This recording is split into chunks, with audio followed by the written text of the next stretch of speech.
نحمده ونصلي ونسلم على رسوله الكريم أما بعد فأعوذ بالله من الشيطان الرجيم بسم الله الرحمن الرحيم يا أيها الذين آمنوا إن جاءكم فاسق بنبأ فتبينوا أن تصيبوا قوما بجهالة فتصبحوا على ما فعلتم نادمين۔ ایمان والو، اگر کوئی فاسق تمہارے پاس کوئی خبر لائے تو تحقیق کر لو کہ کہیں کسی قوم کو انجانے میں تکلیف نہ دے بیٹھو، پھر اپنے کیے پر شرمندہ ہونا پڑے۔ اس آیت کریمہ میں اللہ رب العالمین نے ارشاد فرمایا، اے ایمان والو، اگر کوئی فاسق تمہارے پاس کوئی خبر لائے کہ جس میں کسی کی شکایت ہو تو صرف اس کی بات پر اعتماد نہ کرو بلکہ تحقیق کر لو کہ وہ صحیح ہے یا نہیں، کیونکہ جو فسق سے نہیں بچا، گناہ سے نہیں بچا، وہ جھوٹ سے بھی نہ بچے گا۔ تو فرمایا تاکہ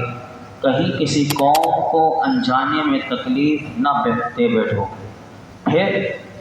ان کی برات ظاہر ہونے کی صورت میں تمہیں اپنے کیے پر شرمندہ ہونا پڑے۔ اس آیت کریمہ کا شان نزول یہ ہے کہ رسول اللہ صلی اللہ علیہ وسلم نے حضرت ولید بن عقبہ رضی اللہ تعالی عنہ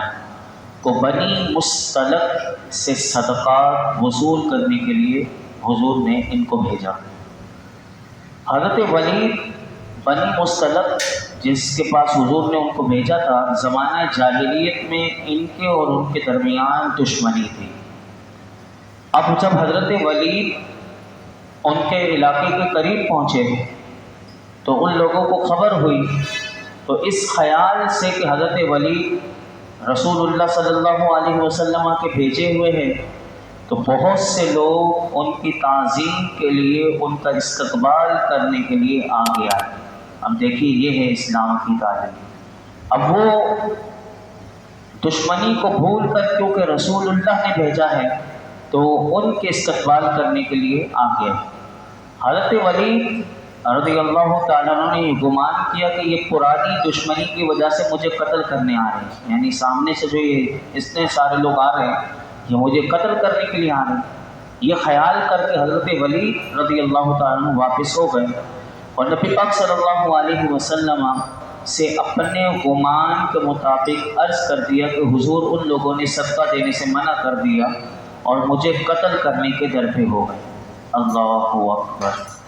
نبی اکرم صلی اللہ علیہ وسلم نے حضرت خالد بن ولید رضی اللہ تعالیٰ کو حالات کی تحقیق کرنے کے لیے بھیجا کہ یہ کیا معاملہ ہوا۔ حضرت خالد بن ولید رضی اللہ تعالیٰ وہاں پہنچے تو دیکھا لوگ اذانیں دے رہے ہیں، نماز پڑھ رہے ہیں، اور ان لوگوں نے صدقات بھی حضرت خالد بن ولید کو پیش کر دی۔ حضرت خالد بن ولید رضی اللہ تعالیٰ وہ صدقات لے کر نبی اکرم صلی اللہ علیہ وسلم کی بارگاہ میں حاضر ہوئے اور پورا واقعہ عرض کر دیا۔ اس پر یہ آیت کریمہ نازل ہوئی۔ پہلے یہاں پر یاد رکھیے گا کہ اللہ رب العالمین نے اس آیت کریمہ کا ترجمہ اپنے سماعت کر لیا کہ اے ایمان والو، اگر کوئی فاسق تمہارے پاس کوئی خبر لائے تو تحقیق کر لو کہ کہیں کسی قوم کو انجانے میں تکلیف نہ دے بیٹھو، پھر اپنے کیے پر شرمندہ ہونا پڑے۔ یاد رکھیے گا، یہاں پر ایک صحابی رسول ہیں حضرت ولید بن عقبہ، ان کو فاسق نہیں کہا گیا، یعنی قرآن نے ان کو مینشن کر کے نہیں کہا، اسی لیے یہاں پر ایک اسلامی قانون اللہ تعالیٰ نے بیان کیا ہے، لہٰذا اس آیت کی بنا پر یہ صحابی رسول کو فاسق نہیں کہہ سکتے۔ علامہ صابی رحمۃ اللہ علیہ تفسیر صابی میں آپ کہتے ہیں اس آیت کے نزول کا سبب اگرچہ حضرت ولید ہیں کا واقعہ ہے، لیکن فاسق سے بطور خاص حضرت ولید مراد نہیں ہے، کیونکہ آپ فاسق نہیں بلکہ عظیم صحابی ہیں۔ امام فخر الدین رازی رحمۃ اللہ تعالی آپ اس آیت کے ضمن میں یہ بات لکھتے ہیں کہ اس آیت کے پیش نظر کسی شخص کا حضرت ولید رضی اللہ تعالیٰ عنہ پر فاسق کا اطلاق کرنا یہ بڑی خطا ہے، کیونکہ انہوں نے اپنے وہم اور گمان پر وہ گئے کہ جس پر وہ خطا کر گئے. اور یاد رکھیے گا کہ خطا کرنے والے کو فاسق نہیں کہا جاتا، گناہ گار کو فاسق کہا جاتا ہے، خطا کرنے والے کو فاسق نہیں کہا جاتا. خلاصہ یہ ہوا کہ آیت کے نزول کا سبب اگرچہ حضرت ولید بن عقبہ کا واقعہ ہی ہو، لیکن یہ نہیں ہے کہ آیت میں بطور خاص آپ کو فاسق کہا گیا ہو، کیونکہ آپ کے اس واقعے سے پہلے آپ کی زندگی میں کوئی ایسا کام آپ سے سرزد نہیں ہوا کہ جس کی بنا پر انہیں فاسق کہا جا سکے. اس کے واقعے میں انہوں نے بنو مصطلق کی طرف جو بات منسوب کی تھی وہ اپنے گمان کے مطابق صحیح سمجھ کر کی تھی، کیونکہ وہ سامنے سے ایسے آ رہے تھے. اب وہ زمانہ جاہلیت میں بھی اسی طرح دشمنی میں آپس میں وہ ایک چلتی رہتی تھی دشمنی، تو وہ سمجھے کہ شاید وہ اسی طرح اب وہ اپنے گمان میں انہوں نے یہی سمجھا کہ یہ مجھے قتل کرنے کے لیے آ رہے ہیں اور پرانی دشمنی. تو یاد رکھیے گا اگرچہ انہوں نے جو گمان کیا تھا علماء کہتے ہیں کہ وہ حقیقت میں وہ غلط تھا، لیکن ایسی چیز نہیں کہ جس کے بنا پر انہیں فاسق قرار دیا جا سکے. تو یہ اس لیے میں نے عرض کر دیا کہ تاکہ کسی کے ذہن میں شبہ نہ رہے آیت کا شان نزول سننے کے بعد. اب آپ اس آیت میں دیکھیں تو اس آیت سے ہمارے لیے کیا سبق ہے. اس آیت سے یہ معلوم ہوا کہ دین اسلام ان کاموں سے روکتا ہے کہ جو معاشرتی امن کی راہ میں رکاوٹ بنتے ہیں، اور وہ کام کرنے کا حکم دیتا ہے ہمارا دین کہ جس سے معاشرہ امن و سکون کا گہوارہ بنتا ہے. جیسا کہ اس اصول کو اگر آج کل کے دور میں اگر ہم پیش نظر رکھیں تو ہمارا معاشرہ جو ہے وہ امن کا گہوارہ بن سکتا ہے، کیونکہ ہمارے ہاں جتنی لڑائی چاہے وہ ساس بہو کی ہو، معاشرے میں آپس کی ہو، پڑوسیوں کی ہو، کسی کی بھی ہو، اگر آپ دیکھیں جھگڑے اور فسادات ہوتے ہی اس وجہ سے ہیں کہ جب کسی کو کوئی اطلاع دی جاتی ہے تو وہ اس کی تصدیق نہیں کرتا، بلکہ فوراً غصے میں آ جاتا ہے اور وہ کام کر بیٹھتا ہے کہ جس کے بعد ساری زندگی جو ہے وہ پریشان رہتا ہے. اسی لیے ہمارے ہاں خاندانی جھگڑے ہوں وہ بھی اسی نوعیت کے ہوتے ہیں. صرف ایک نے آ کے بتائی تو اس کی بات فوراً سنی، اور خاندانوں میں لڑائیاں، ایک میاں بیوی کی لڑائیاں، اسی طرح ماں باپ کی بچوں سے لڑائیاں، اور نہ جانے کون کون سی لڑائیاں ہوتی ہیں. وہ ساس بہو کا معاملہ ہو، شوہر بیوی کا ہو، وجہ یہی ہوتی ہے کہ شوہر تصدیق نہیں کرتا اور وہ کرنا بھی نہیں چاہتا. بس میں نے سنا ہے تو وہ فوراً غصے میں آتا ہے، یا تو وہ طلاق دے دیتا ہے اور یا پھر وہ اپنا گھر تباہ کر بیٹھتا ہے، اور بھی بہت سے معاملات ہوتے ہیں. تو یاد رکھیے کہ یہ آیت کریمہ ہمیں بہت بڑا سبق دے رہی ہے کہ معاملہ جب بھی کوئی انسان کو پتہ چلے تو تصدیق اگر نہ ہو تو فوراً غصے میں نہیں آنا چاہیے اور نہ لڑائیاں شروع کرنی چاہیے. اس آیت کریمہ سے علماء کہتے ہیں 4 باتیں معلوم ہوئی کہ نمبر 1، ایک شخص اگر عادل ہو تو اس کی خبر معتبر ہے، یعنی سامنے والا اگر سچا ہے تو پھر اس کی خبر معتبر ہے، اس کی پھر تصدیق نہیں کی جائے گی. نمبر 2، اگر کسی کو فیصلہ کرنے کے لیے بٹھایا جائے، جو حاکم ہوتا ہے اس کے لیے بھی اس آیت کریمہ میں پیغام ہے کہ وہ یک طرفہ فیصلہ نہیں کر سکتا، بلکہ فریقین میں دونوں کی باتیں سنے گا. جہاں ایک کی سنی وہ دوسری کی بھی سنے گا اور پھر وہ سن کر ہی کوئی فیصلہ کرے گا. نمبر 3، غیبت کرنے والے، چغل خور کی بات تو ہرگز قبول نہیں کی جائے گی. نمبر 4، کسی بھی کام میں جلدی نہیں کرنی چاہیے ورنہ بعد میں پچھتاوا ہوگا. یہ آیت کریمہ یہ پیغام دے رہی ہے. اللہ ہمیں اس آیت کریمہ پر صحیح معنوں میں عمل کی توفیق عطا فرمائے. آگے سنیے، فرمایا وَاعْلَمُوا أَنَّ فِيكُمْ رَسُولَ اللَّهِ لَوْ يُطِيعُكُمْ فِي كَثِيرٍ مِّنَ الْأَمْرِ لَعَنِتُّمْ وَلَٰكِنَّ اللَّهَ حَبَّبَ إِلَيْكُمُ الْإِيمَانَ وَزَيَّنَهُ فِي قُلُوبِكُمْ وَكَرَّهَ إِلَيْكُمُ الْكُفْرَ الكفر والفسوق والعصيان أولئك هم الراشدون فضلا من الله ونعمة والله عليم حكيم۔ اور جان لو کہ تم میں اللہ کے رسول تشریف فرما ہے، اگر بہت سے معاملات میں وہ تمہاری بات مانے تو تم ضرور مشقت میں پڑ جاؤ گے، لیکن اللہ نے تمہیں ایمان محبوب بنا دیا ہے اور اسے تمہارے دلوں میں آراستہ کر دیا ہے، اور کفر اور حکم عدولی اور نافرمانی تمہیں ناگوار کر دی۔ ایسے ہی لوگ رشد و ہدایت والے ہیں۔ اللہ کا فضل اور احسان ہے اور اللہ علم والا حکمت والا ہے۔ ان دو آیت کریمہ کا مختصر خلاصہ یہ ہے کہ اللہ رب العالمین نے ارشاد فرمایا، اے ایمان والو جان لو کہ تمہارے درمیان اللہ کے رسول تشریف فرما ہے، اگر تم میں سے کوئی میرے محبوب سے جھوٹ بولے گا تو اللہ فرماتا ہے اللہ انہیں خبردار کر دے گا، اور پھر اللہ کے محبوب جو ہیں وہ اس کے حکم سے تمہارا حال ظاہر کر کے تمہیں رسوا کر دیں گے، لہٰذا تم میں سے کوئی بھی ان سے باطل بات نہ کہو، اور یاد رکھو کہ اگر تمہارے بتائے ہوئے بہت سے معاملات میں وہ تمہاری بات ہی مانے اور تمہاری رائے کے مطابق حکم دیتے ہیں تو اس کا نتیجہ یہ ہوگا کہ تم ضرور مشقت میں پڑ جاؤ گے، لیکن اللہ نے تم پر رحم کرتے ہوئے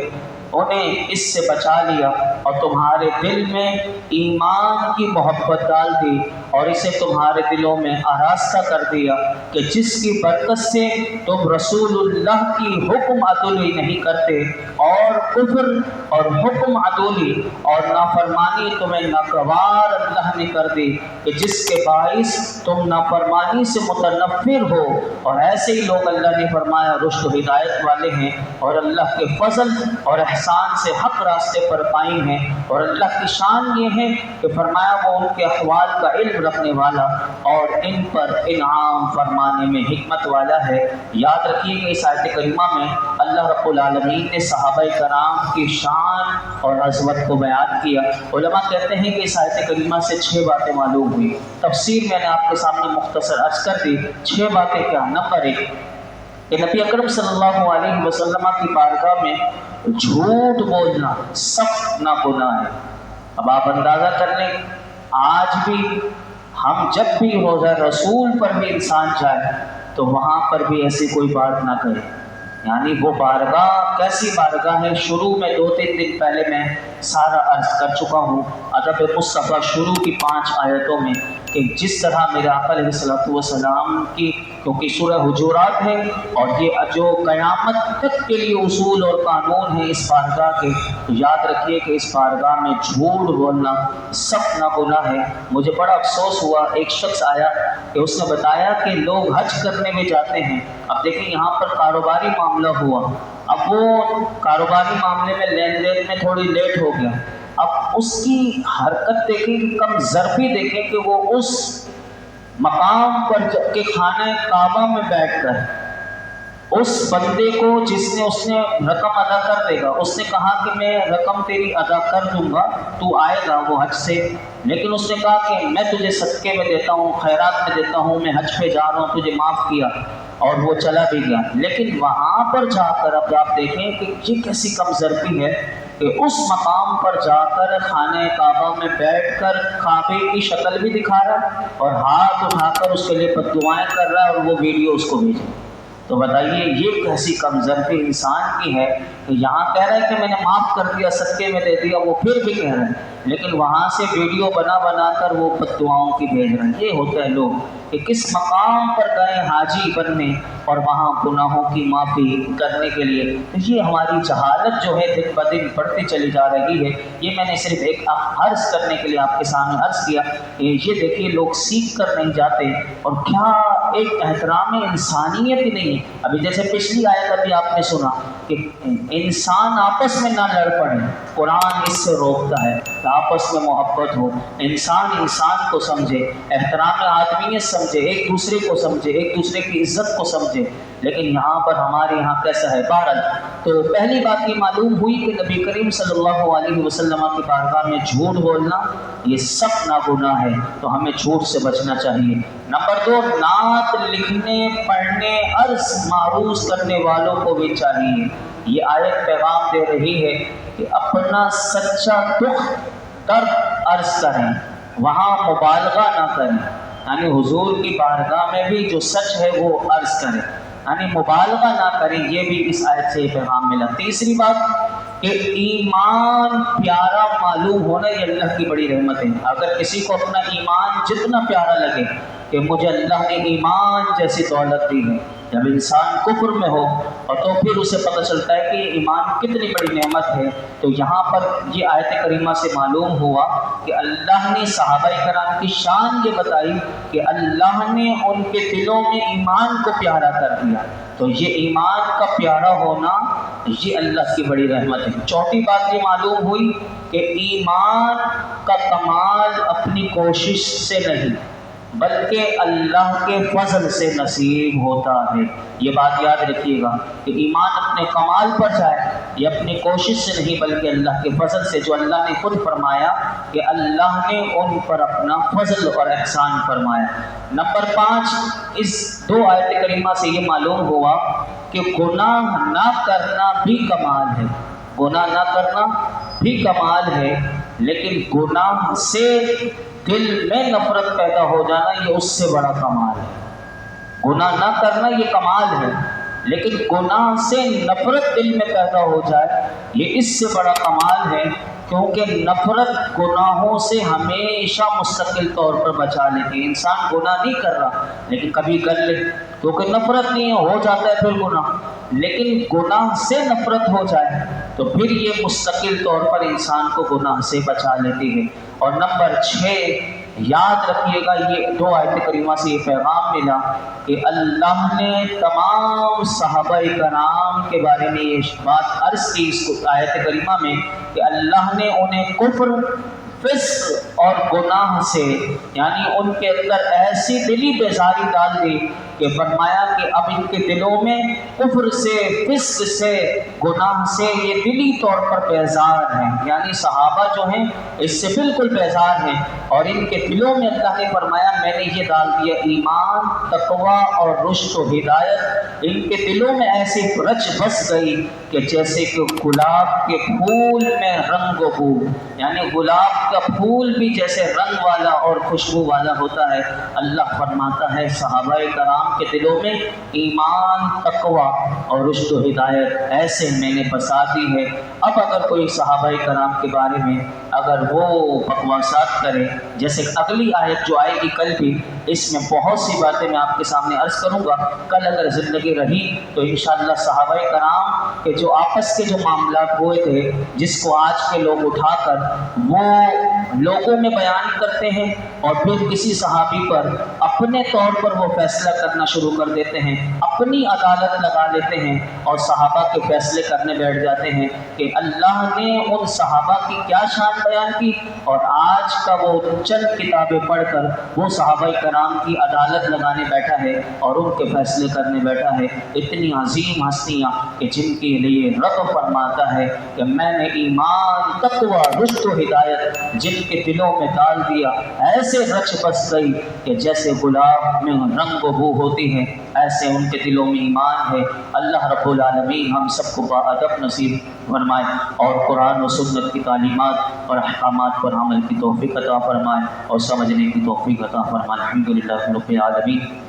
والصلاة والسلام علی سید الانبیاء والمرسلین وعلی آلہ واصحابہ اجمعین۔ یا اللہ پاک جو کو سنا اس میں کوئی غلطی کوتاہی ہو معاف فرما، اپنی بارگاہ میں قبول فرما، قرآن و سنت کا نور عطا فرما، ہم سب کے صغیر و کبیر گناہ معاف فرما، ہمیں مولا کریم ایمان کامل نصیب فرما، اپنے اور اپنے حبیب علیہ السلام کی سچی محبت عطا فرما، حضور کا سچا غلام بنا، حضور کی کامل اتباع و اطاعت کی توفیق نصیب فرما۔ اے اللہ تو ہم سے ہمیشہ کے لیے راضی ہو جا، یا رب العالمین ہمیں ہر برائی ہر گناہ سے بچنے کی توفیق عطا فرما، ہمیں گناہوں سے نفرت عطا فرما، نیکیوں سے پیار عطا فرما، ایک دوسرے کا درد ایک دوسرے کی مولا کریم احساس عطا فرما، احساس کی نعمت عطا فرما یا رب العالمین۔ ہر قسم کے مولا کریم مردہ دلی سے ہمیں بچا۔ آج تک جتنی دعائیں کی ہیں آئندہ کریں گے یا اللہ ہماری تمام دعاؤں کو اپنے محبوب علیہ الصلوۃ والسلام کی عظمتوں رفتوں بلندیوں کے صدقے میں ہماری تمام دعاؤں کو قبول فرما۔ وصلی اللہ تعالی علی خیر خلق محمد وعلی آلہ وصحبہ۔